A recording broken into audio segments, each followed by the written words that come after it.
Republic of Congo, or DRC, where, according to the country's constitution, the president, Joseph Kabila, has 1 week left in office. Legally, he should step down by the 19th of December, but few expect him to do so. There have already been anti-government protests following the announcement in September of the postponement of the elections, and dozens of people have been killed. And now there are grave concerns that if President Kabila doesn't leave office next week, then there could be further civil unrest. He's already completed his 2 terms as president, but he's either been unwilling or unable to organize elections, depending on who you ask. So what is the 19th of December likely to bring for this long-suffering country? Well, to discuss this, I'm joined now in the studio by Vava Tampa, founder of the human rights group Save the Congo. Thank you very much indeed for coming in. Now, you know the country well, the DRC, its politics, its people, certainly better than most. What do you think the 19th of December will bring? What do you see?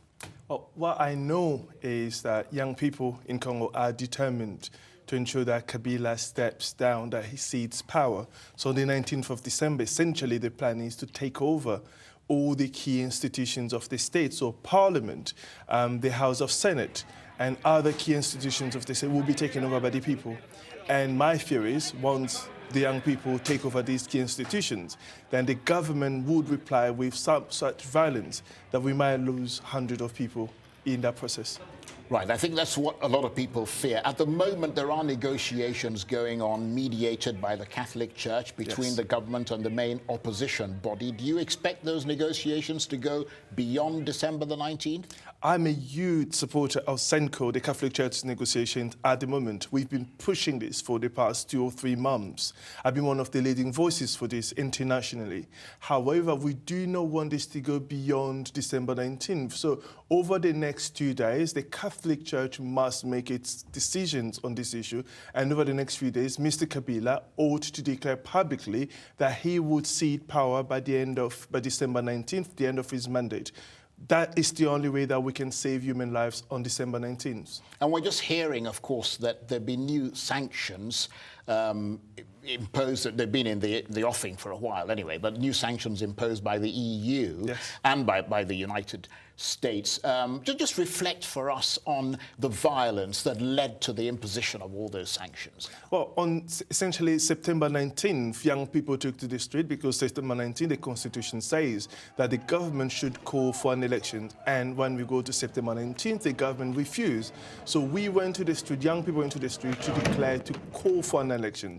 And the government responded with such violence that about 51 people were killed. And most of them, we have evidence that most of them were killed because they were shot not on their legs or arms, but on their upper body and chest. So there must have been some sort of order to kill given to kill those people. Right. Now, the EU sanctioned, which is quite good, 7 people targeted, but it's not good enough. The key individuals who should have been targeted have not been targeted, and the reason being, and I haven't made this as clear as possible, is because the French continue to make excuses for Mr. Kabila. The US sanction, it's a huge welcome. I applaud it because they have targeted 2 individuals who have actually called for the killing of young people, and that's a good thing.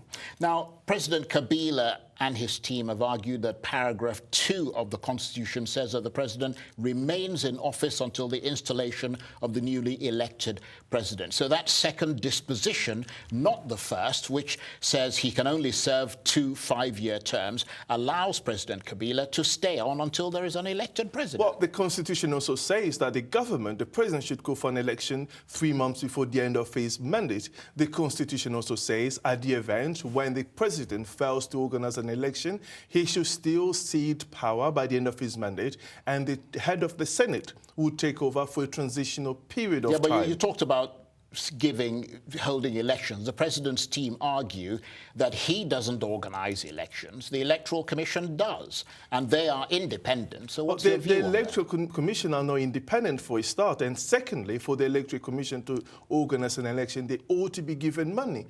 The government has not given them money to organize those elections. In addition, what we have seen over the past 2 years is attempts by the government to essentially frustrate every single step of the way, because the UK, for instance, actually came out publicly, sort of said, tell us how much money this would cost, and we would give you the money. Guess what? The government has refused because they do not want to cede power.